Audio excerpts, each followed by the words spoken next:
Okay, what's up everyone? In today's video we're going to give you 10 dieting mistakes you need to avoid when beginning a transformation or a pre-contest diet.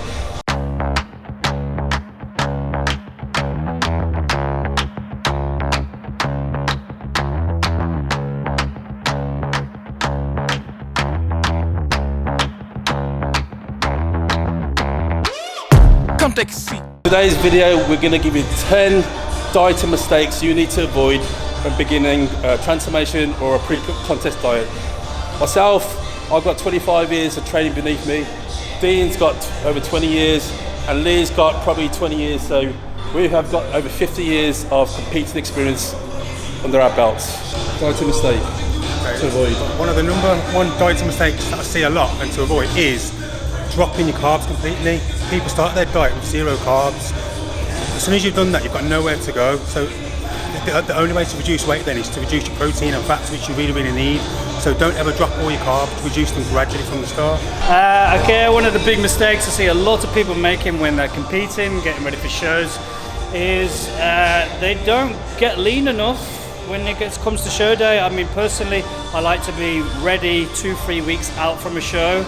You get that really dry, hard look, you get harder and harder. If you're not ready by show day, all the diuretics in the world and water manipulation is not going to make that fat disappear. And the mistake people make is they don't get lean enough and then they try and rely upon drugs. Taking diuretics can be extremely dangerous. People have died from doing it if they don't understand what they're doing. So if you can avoid diuretics at all costs, that's the best thing to do. Natural diuretics, a little bit like dandelion, things like that. But when you're using harsh diuretics, if you are going to do it, use potassium sparing. It's a lot less dangerous, but it's still dangerous. So don't rely upon drugs. Make sure you put the hard work in first. Another pre-contest don't that I do see a lot is doing too much cardio, especially from the start of your plan.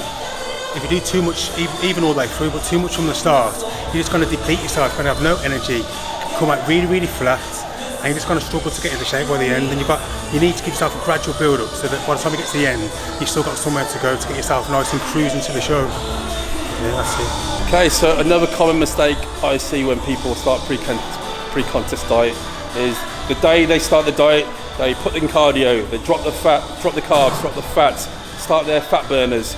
They train twice a day, so they're using too many variables all at the same time. The best way to do it is use one variable, say start doing cardio, run that for a couple of weeks, monitor your body weight, monitor your condition. Once that's all plateaus, then either manipulate your carbs, drop your carbs, or increase cardio. So use one method at a time. Another no for pre-contest dieting is using a lot of sugar-free drinks like Diet Coke and all those things, because even though they're 0 sugars, they still have the effect on spiking your insulin because it tricks your body into thinking you're having sugar. So again, that's going to pretty much hinder and slow down your fat loss and your result at the end of the show. So. Okay, so another big mistake people make, we've kind of already gone over this, but give yourself enough time to diet. So basically, it's pretty impossible to lose more than 3 pounds of actual fat in a week. So you need to work out how long you need to diet for. So if you've got 20 pounds of fat on you, I would go by at least 1-2 pounds a week. So you need 10 to 15 weeks at least. Problem is, people get far too fat off season. If you're going above 12-15% off season, you're going to hinder muscle growth anyway. So you shouldn't be getting that fat. And the fatter you get, the longer you got to diet for. When people get too fat, they try and just binge, drop, do whatever they possibly can to lose the weight quick. You're going to end up losing muscle, you're going to end up plateauing, you're going to feel like shit, your weights are going to drop in the gym, you're going to look like crap. And then again, people try and manipulate water and fat loss by using tons of drugs, which is really going to affect your health. So give yourself plenty of time to diet, know how fat you are. Oh, another thing that I see people doing before competition, like during the prep, is to cut out any heavy weights and go for light weights and high reps.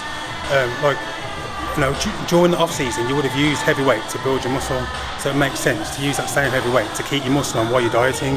If you're going to reduce your weight and do not really high reps, you'll find that your muscle will actually shrink.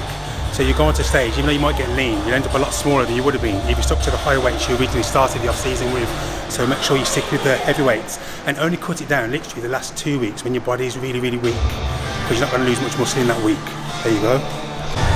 Okay, so another common dieting mistake I see is using far too many sort of pre-workouts, fat burners, thyroid medication. I mean, we all have to get in great contest shape, but all these things do have a negative effect on your body long term and short term. A lot of these things do sort of hinder your sleep patterns, which if you're not sleeping, you're not growing, you're not functioning for the next day. So I would not use too many fat burners, not too many caffeine products before when you contest dieting. I would try and use as many natural things as possible. Try and use things like coffee rather than pre-workout. I know when you are dieting and you do need that energy, try and manipulate your food rather than using too many stimulants. Big mistake people make getting ready for competition. They may have even got into amazing condition, great competition, shredded, and then they get on stage and they stood like this, and then they pose. Their posing's atrocious. And you've done all that hard work, you look amazing. You've got to put the effort into presentation, learn how to pose and how to hold yourself properly, because that can make a massive difference to whether you come first or third, fourth, fifth.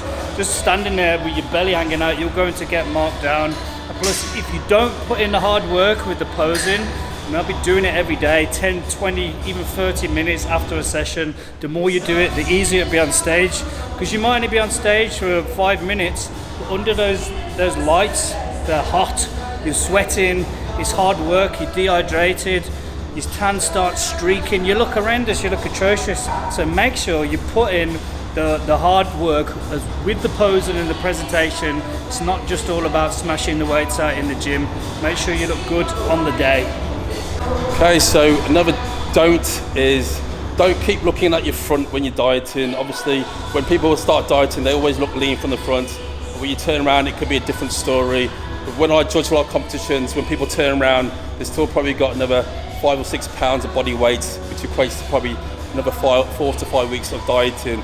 So get some images of your back, do a video, get some good lighting, and make sure you take consistent photos of your back, lower back, glutes, hamstring, because they are the last places for your body to burn body fat. So rather than just look at the front, get someone with a good eye to take photos of your back. That's where once the skin on your back, your lower back, your glutes is like the skin on your wrist or your palm of your hand, sorry, that is when you are ready. One?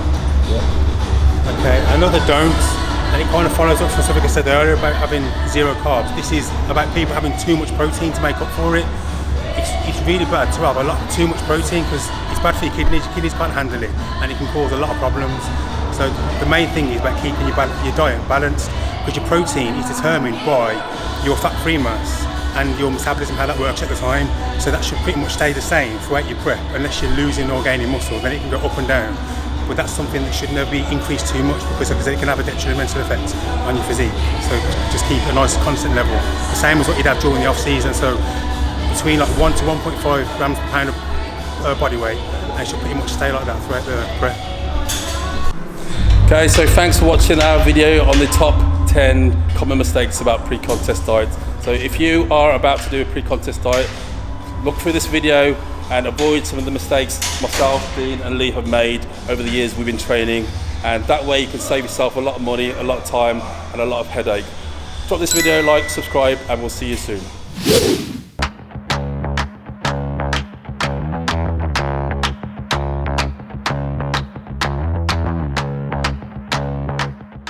Okay, as a bonus tip, the biggest don't of all is no matter what you do, don't listen to anything we say, because we're a bunch of monkeys monkeying around.